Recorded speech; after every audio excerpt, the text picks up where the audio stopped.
Oke, saudara kecil masih bersama saya di obrolan politik. Pembahasan yang menarik yaitu partai baru dalam kontestasi politik di tahun 2024. Salah satunya hadir bersama saya tadi Bapak Budi ya Pak dari PKN ya Ketua Pindha Provinsi Bengkulu sudah berbincang banyak seperti itu saudara BTV.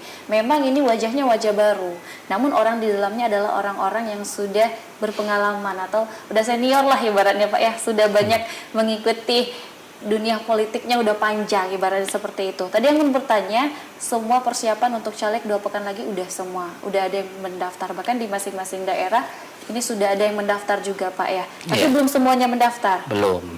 Tapi sudah ada persiapan semuanya sudah ada semua calon-calonnya. Ya insya Allah sudah ada semua, tinggal kita daftarkan. Ini sekarang pakai sangat mudah melalui Ceylon kan apa, IT online semua. Iya. Jadi nggak perlu datang dan juga enak itu masuk. Jadi nggak ada sibuk. Makanya harus operatornya itu harus ngerti. IT, kalau nggak ngerti IT ya susah nanti. Kasihan. Tadi, ya, walaupun baru di dalamnya adalah orang-orang yang berpengalaman. Maksud dari operatornya juga enggak? Iya, orang-orang yang ngerti. Iya, ada nggak kendala selama persiapan untuk caleg ini Pak? Ya pasti ada, sedikit banyak Pak. Mungkin bukan partai saya aja, partai dari luar juga banyak. Karena ini kan barang baru. Barang baru dengan syarat yang baru. Kalau dulu kan sistemnya manual. Iya. Nah, ini serba online semua kan. Jadi barang baru. Ada kemudahan lah Pak ya. Dalam... Sebenarnya kalau dipelajari mudah, tapi kalau orang tidak dipelajari dia itu yang memang agak pusing dikit. Tapi kalau kita jalankan mudah. Ini kan partai baru ya Pak ya. Bagaimana sih dari Partai PKN sendiri mempersiapkan dan memperkenalkan kepada masyarakat bahwa di sini nanti ketika mengikuti kontestasi politik di tahun 2024 ini ada partai baru loh ini kami begitu. Apakah salah satunya memperkenalkan misalnya dari salah satu anggotanya adalah orang-orang politik lama seperti itu? Ya, begini. Ini kan ada isu yang berkembang di negara kita, termasuk khususnya di Bengkulu ini, efeknya. Ini kan tentang sistem pemilu. Nah, sistem pemilu kita ini kan ada isu apakah sistem seperti dahulu dengan nama sistem terbuka. Nah, yang baru ini akan kembali seperti yang dulu, yaitu sistem tertutup. Artinya semua caleg ini kan melihat, kalau sistem terbuka itu kan suara terbanyak. Jadi perorangan dia berlomba-lomba. Kalau sistem tertutup itu adalah partai nanti yang partainya yang kelihatan. Ya, makanya sekarang aja untuk periode ini mana para calon-calon yang berani bermunculan baliho, nggak ada. Mereka nunggu. Beda 5 tahun yang lalu. Sebelum 1 tahun atau 2 tahun mau pemilu aja mereka sudah tebar pesona dengan bentuk baliho di medsos. Biasanya udah tersebar semua kemana-mana Pak ya seperti itu. Jadi memang sistemnya sudah berubah sekarang.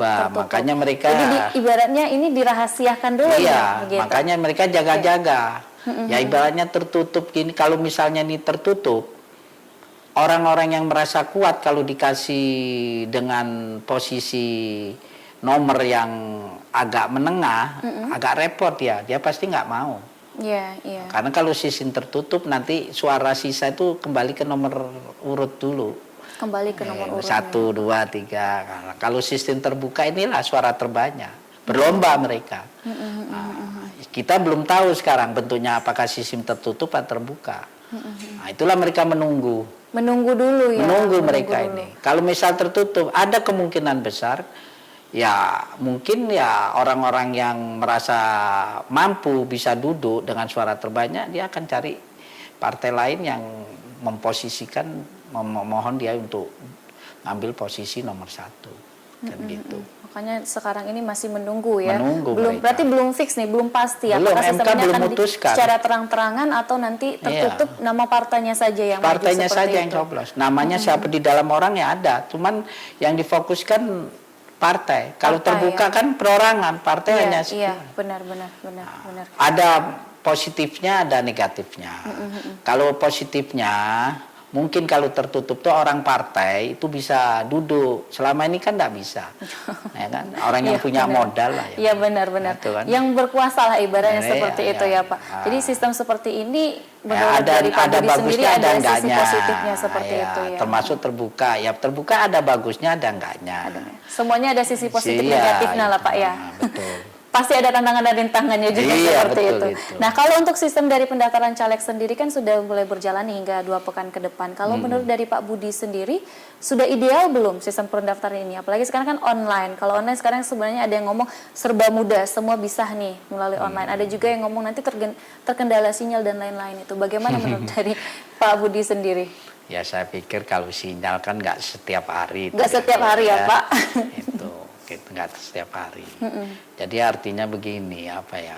Dengan sistem ini kan sistem baru, banyak orang yang tidak mengetahui. Iya. Harusnya ada pendidikan bintek lah, baik di KPU BIMTEK, apa di mana. Karena KPU juga terbatas.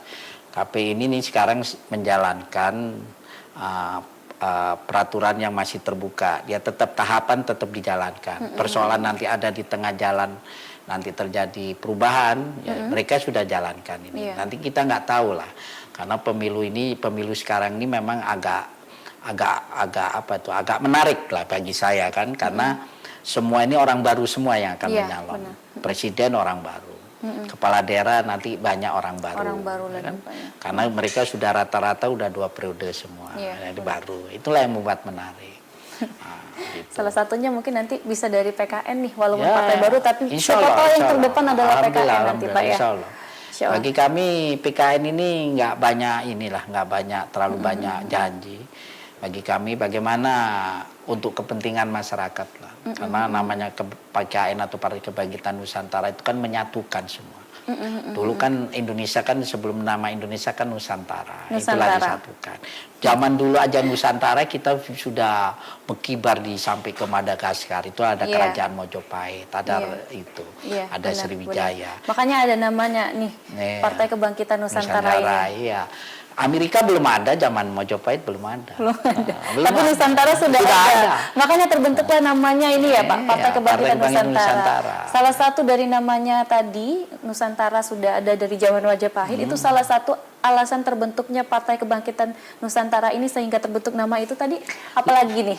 Lah, Yang buat gini, menarik logikanya gini. Iya. Dulu aja belum ada bangsa Indonesia, negara Indonesia mereka bisa bersatu kok. Iya. Ya kan? Iya, benar, Kok sekarang benar. nggak bisa? Iya. benar. Sekarang mereka memang ada bukan perpecahan ya, perbedaan pendapat. Nah, ini mau disatukan lagi dengan pola kita seperti dulu. Bisa. Kita dulu Nusantara bersatu menguasai loh. Nah, Apa ada perbedaan nih nanti antara partai-partai yang sudah ada menurut dari pandangan Pak Budi sendiri, kalau yang beda dari Partai Kebangkitan ya Nusantara pasti ini nanti beda. apa? Misinya pun beda. Contohnya, Visinya ya, contohnya nah, saya itu. ingin tahu begitu. Misinya kan udah jelas itu. Visinya pun jelas, mempersatukan Nusantara jadi betul-betul negara Indonesia yang utuh. Kan gitu. Yang tadi berbeda-beda Iya. disatukanlah Kan di sekarang Partai kan Kebangkitan iya, Nusantara Anda ini ya. bisa melihat kondisi bangsa kita sekarang kan Iya. gitu. Nah, itu mau disatukan kembali seperti dulu. Kan gitu. Nah, kias-kiasnya ada. Makanya di partai kami itu persahabatan itu adalah penting. Ya, tidak boleh ada permusuhan. Tidak boleh ada permusuhan Iya. ya.